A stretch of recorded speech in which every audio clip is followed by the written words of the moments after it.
नमस्कार, आप देख रहे हैं इंडिया 360। मैं हूं पद्मजा जोशी। बुलेटिन की शुरुआत एक ऐसी खबर से जो आपको ये सोचने पर मजबूर कर देगा कि नक्सल से जूझ रहे इलाकों में हमारे जवान किस मुस्तैदी से दुश्मनों का मुकाबला करते हैं और जब सिस्टम की नाकामी के चलते उन्हें शहादत देनी पड़ती है तो उनका आक्रोश किस कदर बाहर आ जाता है। बिहार के औरंगाबाद में नक्सली हमले में सीआरपीएफ के 10 जवानों की जान चली गई। आज आईजी ऑपरेशंस शहीद जवानों का पार्थिव शरीर लाने हेलीकॉप्टर से पहुंचे तो एक कमांडेंट का आक्रोश फूट पड़ा। जरा देखिए, एक जवान के सब्र का बांध टूटता है तो अफसरशाही कैसे लाजवाब हो जाती है। डेड बॉडी अगर चॉपर से भेजना क्या फायदा जब हमको नीड तो चॉपर आया नहीं सर।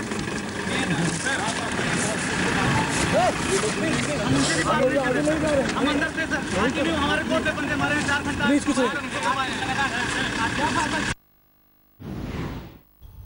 कल नक्सलियों ने घात लगाकर किए हमले में सीआरपीएफ के कोबरा बटालियन के 10 जवानों की जान ले ली थी। इस हमले में 5 जवान घायल भी हो गए। जवाबी कार्रवाई में 4 नक्सली मारे गए हैं, पर जो सवाल वो जवान पूछ रहा था उसका अभी तक कोई जवाब नहीं आया। लाल आतंक ने देश की धरती को एक बार फिर जांबाजों के लहू से लाल कर दिया है। बिहार के औरंगाबाद में नक्सलियों ने अत्याधुनिक हथियारों से सीआरपीएफ की कोबरा बटालियन पर घात लगाकर हमला बोला। धोखे से हुए इस हमले में 10 जवान शहीद हो गए, जबकि 5 कोबरा जवान अस्पताल में जिंदगी की जंग लड़ रहे हैं। यह हमला तब हुआ जब सीआरपीएफ की कोबरा बटालियन को औरंगाबाद और गया के बीच चकराबंदा के इलाके में नक्सलियों के इकट्ठे होने की पक्की खबर मिली। इनपुट मिलते ही सर्च ऑपरेशन चलाया गया। कोबरा की 4 टीम चक्रबंदा के जंगलों में निकल पड़ी, लेकिन नक्सलियों ने जंगलों में पहले ही जगह जगह आईईडी बिछा रखी थी। कोबरा की टीम जैसे ही जंगलों में 20 से 22 किलोमीटर अंदर पहुंची, घात लगाए बैठे नक्सलियों ने आईईडी ब्लास्ट कर दिया। नक्सलियों ने तकरीबन 15 से 20 आईईडी ब्लास्ट भी किए, जिसमें 10 जो कमांडोज थे कोबरा बटालियन के वो उसमें शहीद हो गए। और अब तक की जो जानकारी मिली है, 2 जो कमांडोज का जो शव है वो यहाँ पर आज गया लाया गया था। हमले के तुरंत बाद सीआरपीएफ ने पोजीशन ली और एनकाउंटर में 4 नक्सलियों को ढेर कर दिया। नक्सलियों के पास से इंसास, AK-47 राइफल और रॉकेट लॉन्चर भी बरामद हुए हैं। अगला स्टेप आपका क्या है सर? वहाँ पे ऑपरेशन जारी है। हम लोग कोई रणनीति अपनी सार्वजनिक नहीं करेंगे। उनके पास से कुछ हथियार भी बरामद हुए अभी, अब वो बाद में, अभी यहाँ नहीं।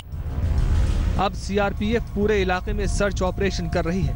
ये माना जा रहा है कि बिहार में नक्सलियों का मूवमेंट झारखंड और छत्तीसगढ़ की तुलना में कम हुआ था, लेकिन सीआरपीएफ के जवानों पर ताजा हमला इस भ्रम को तोड़ता है। गया से रोहित सिंह के साथ सुजीत कुमार झा, पटना, आज तक। क्या अगर वक्त पर मदद और हेलीकॉप्टर मिल जाता तो कुछ जवानों की जान बचाई जा सकती थी? यही सोचने वाली बात है। और अब बात करते हैं दिल्ली की, जहां सीबीआई की कैद में कॉर्पोरेट अफेयर्स के डीजी बीके बंसल की पत्नी और बेटी का शव उनके घर से बरामद हुआ है। पुलिस के मुताबिक पति के गिरफ्तार होने से दोनों तनाव में आ गई थीं। सीबीआई ने बीके बंसल को 2 दिन पहले ही 9 लाख रुपए की घूस की रकम के साथ गिरफ्तार किया था। 9 लाख की घूस लेते हुए सीबीआई ने गिरफ्तार किया था। डीजी कॉर्पोरेट अफेयर्स थे, वो अभी सीबीआई की हिरासत में हैं और आज ही उनके घर में, जो कि आईपी एक्सटेंशन में है, न सिर्फ उनकी पत्नी पर उनका बेटी का शव भी बरामद किया गया। दोनों ने पंखे से लटक कर अपनी जान दे दी। Neelkanth apartment, IP extension, Delhi, flat number 3B। Delhi के पॉश इलाके आईपी एक्सटेंशन के इसी अपार्टमेंट में भारत सरकार के सीनियर अधिकारी की पत्नी और बेटी की लाश पंखे से झूलती मिली।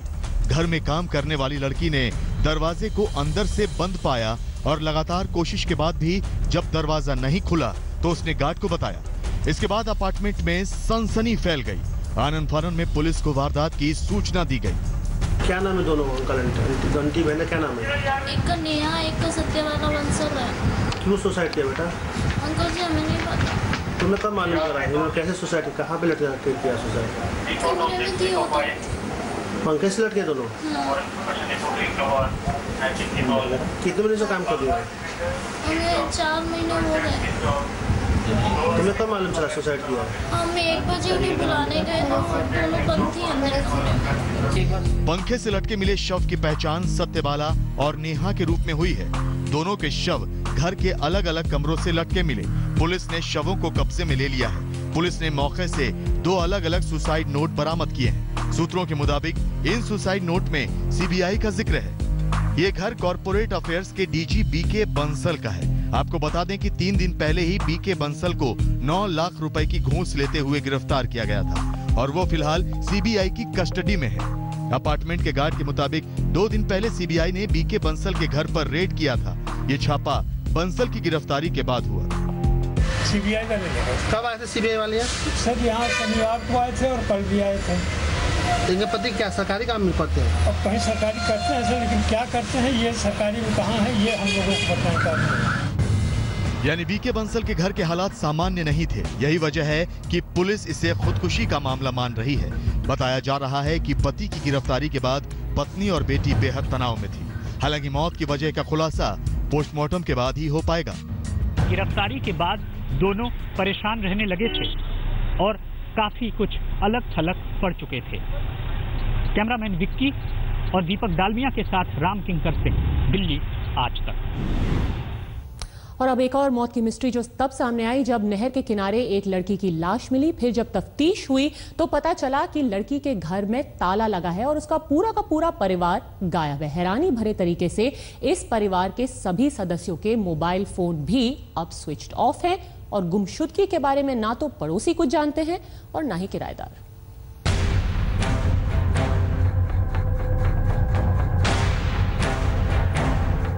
दिल्ली के एक परिवार की रहस्यमयी गुमशुदगी। हापुड़ में मिली बेटी की लाश, बाकी का पता नहीं। सबके मोबाइल फोन भी हैं स्विच्ड ऑफ। आखिर कहां गए परिवार के बाकी 3 लोग? एक लड़की के कत्ल और उसके पूरे परिवार की रहस्यमयी गुमशुदगी ने दिल्ली और हापुड़ पुलिस को बुरी तरह से उलझा दिया है। किसी को यह समझ में नहीं आ रहा है कि आखिर दिल्ली के वजीराबाद का रहने वाला ये परिवार कहां चला गया। ये मामला तब और भी संगीन हो गया जब घर की 25 साल की बेटी नैना की लाश दिल्ली से दूर हापुड़ के इस नहर के किनारे पड़ी मिली। रविवार को इस नहर के किनारे नैना की लाश के साथ साथ उसकी सेंट्रो कार भी मिली थी। नैना की लाश पर गला घोंटे जाने के निशान थे, जबकि कार के अंदर खून के छींटे। बाद में पुलिस ने कार की नंबर के सहारे उसके घर वालों और मरने वाली लड़की की पहचान का पता लगाया, लेकिन इसी दौरान तब उसके कदम ठिठक गए जब पुलिस ने देखा कि लड़की के घर में भी ताला लटक रहा है और पूरा का पूरा परिवार ही शनिवार से गायब है। दरअसल नैना के पिता वेद प्रकाश के कपड़ों का काम है, जबकि घर में उनकी बीवी साधना और बेटा शुभम भी हैं। रिश्तेदारों का कहना है कि वेद प्रकाश और उनके घर वालों की किसी से कोई दुश्मनी नहीं थी। अभी कुछ नहीं कह सकते, ऐसा हमें कुछ मतलब कोई दुश्मनी नहीं पर्सनल ना कुछ ऐसा, और जहाँ गाड़ी मिली है वहाँ तक भी हमारी कोई रिश्तेदारी नहीं है। ऐसे में मामला और भी पेचीदा हो गया है। अब पुलिस को 2 बातों पर शक है। पहला तो ये कि कहीं ऐसा तो नहीं कि ये मामला हॉरर किलिंग का है और नैना की जान लेने के बाद पूरा का पूरा परिवार गायब हो गया है, और दूसरा ये कि कहीं नैना की तरह उसका पूरा परिवार भी तो किसी साजिश का शिकार नहीं हुआ है। फिलहाल पुलिस जानने की कोशिश कर रही है कि नैना का कत्ल किसने और क्यों किया और आखिर नैना का परिवार कहां पर है। कैमरामैन वाहिद और हापुड़ से देवेंद्र शर्मा के साथ पुनीत शर्मा, दिल्ली आज तक। वहीं पूरे हरियाणा को हिला देने वाला रोहतक के डबल मर्डर गैंगरेप का मामला और भी उलझ गया है। इल्जाम है कि पहली बार हुए गैंगरेप के दौरान ही आरोपियों ने लड़की का एक अश्लील एमएमएस बना लिया था और उसे इसी एमएमएस के जरिए ब्लैकमेल कर रहे थे, लेकिन तब पुलिस ने सिर्फ 2 ही आरोपियों के खिलाफ कार्रवाई की थी।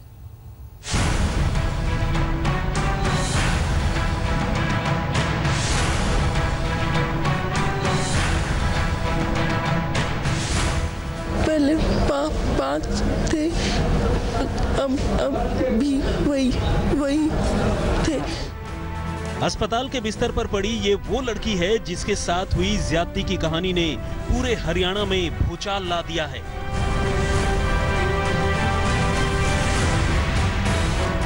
रोहतक की इस लड़की के साथ 3 साल के दरमियान उन्हीं 5 लड़कों ने दोबारा गैंगरेप किया जिन्होंने पहली बार इसके साथ ज्यादती की थी। इल्जाम है कि मामले के तमाम मुलजिम इस लड़की पर मुकदमा वापस लेने का दबाव बना रहे थे और जब इसने इनकार कर दिया तो उन्होंने दोबारा वही घिनौनी हरकत दोहराई जो उन्होंने साल 2013 में की थी। उन्होंने बोला था भाई मतलब केस उठा लो था भाई, कभी किसी गांव से कोई आ गया, कभी किसी गांव से कोई आ गया, केस को उठाने के लिए भी गरीब हैं, पैसे ले दे के न करवा देंगे न दबवा देंगे। आज महिला आयोग की टीम पीड़ित से मिलने रोहतक के अस्पताल पहुंची। लड़की का बयान दर्ज किया गया। इस बीच एक चौंकाने वाला खुलासा हुआ जो हरियाणा पुलिस को कटघरे में खड़ा करता है। पीड़ित लड़की और उसके घर वालों का कहना है कि पिछली बार जब उसके साथ गैंगरेप की वारदात हुई तो उसमें 5 लड़कों के साथ साथ एक लड़की भी थी जो पीड़ित लड़की की दोस्त थी, लेकिन उसी ने इस लड़की को धोखे से अपने 5 दोस्तों के हवाले कर दिया था और तब उस वारदात के बाद उसने सभी 5 लड़कों समेत 6 लोगों के खिलाफ रिपोर्ट लिखवाई थी। लेकिन तफ्तीश के बाद पुलिस ने इस मामले में सिर्फ 2 ही मुलजिमों अमित और जगमोहन को गिरफ्तार कर जेल भेजा, जबकि बाकी 4 को क्लीन चिट दे दी। यहां तक कि चार्जशीट में किसी का नाम शामिल नहीं किया गया। ऐसे में सभी के सभी आरोपियों का हौसला बढ़ गया। लड़की का कहना है कि पहली बार गैंगरेप के दौरान आरोपियों ने उसका अश्लील वीडियो भी बनाया था जिसके नाम पर उसे लगातार ब्लैकमेल किया जा रहा था। उन्होंने हमारे को बिल्कुल पूरी तरीके से वॉच कर रखा था और ये घटना उन्होंने बिल्कुल एक तरीके से सुनियोजित तरीके से बिल्कुल प्री प्लान के तहत इस घटना को अंजाम दिया। उधर पुलिस सूत्रों का कहना है कि उन्होंने पिछली बार मामला सामने आने के बाद जब तफ्तीश की तो 2 आरोपियों के सिवाय उन्हें किसी के खिलाफ कोई ठोस सबूत नहीं मिला था, लेकिन अब उन्हीं लड़कों ने दोबारा इस लड़की को शिकार बनाया है। ये हरियाणा पुलिस की तफ्तीश की पोल खोलती है। बहरहाल दोबारा गैंगरेप के बाद हंगामा भड़का तो पुलिस ने 5 में से 3 आरोपियों को धर दबोचा। अभी भी 2 पुलिस की पकड़ से आजाद हैं। सवाल तो हरियाणा पुलिस पर है कि क्या इस बार वो आरोपियों को सजा दिला पाएगी। सुरेंद्र सिंह के साथ हिमांशु मिश्र, रोहतक, आज तक। अब लोगों के गुस्से के बाद ताबड़तोड़ रेड करने में लगी हुई है हरियाणा पुलिस। वक्त हो गया एक ब्रेक का। Welcome back. राज्यसभा की सदस्यता से अचानक इस्तीफा देकर नवजोत सिंह सिद्धू ने सोमवार को सभी को चौंका दिया था, लेकिन उनके अगले सियासी कदम को लेकर सस्पेंस अब भी बना हुआ है। आज अमृतसर में सिद्धू की पत्नी नवजोत कौर ने बाकायदा एक प्रेस कॉन्फ्रेंस की और सिद्धू के बीजेपी को बाय बोल देने का ऐलान कर दिया। हालांकि वो सिद्धू कहां जा रहे हैं इस पर अभी भी चुप रहे हैं।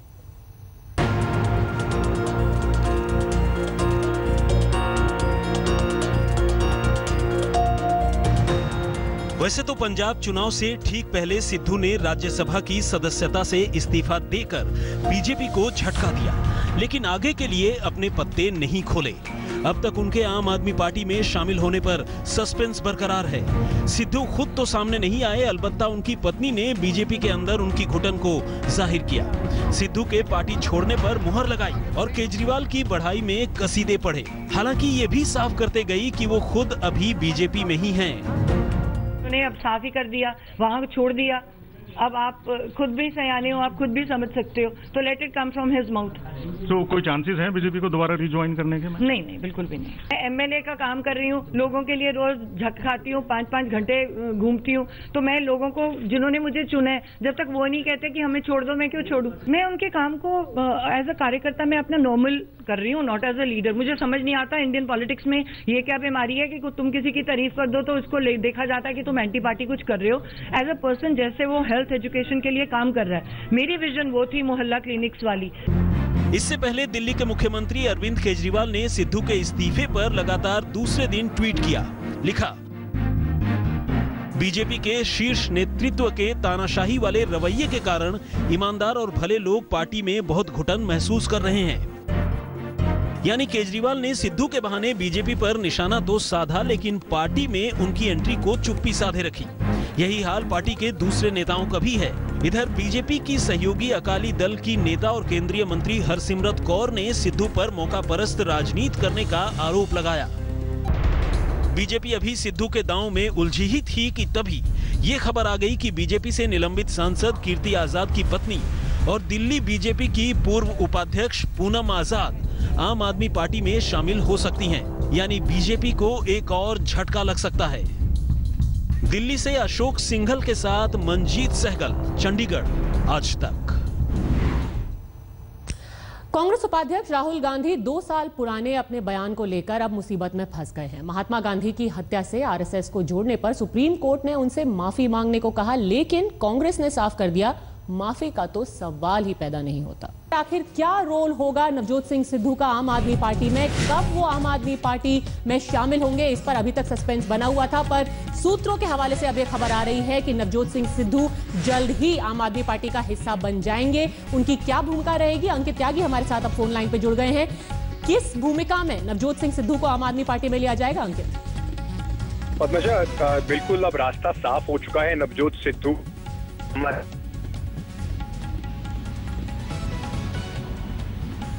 डेट जो है, जो जिस दिन वो ज्वाइन करेंगे, वो कल तक तय हो जाएगा कि कौन सी डेट होगी।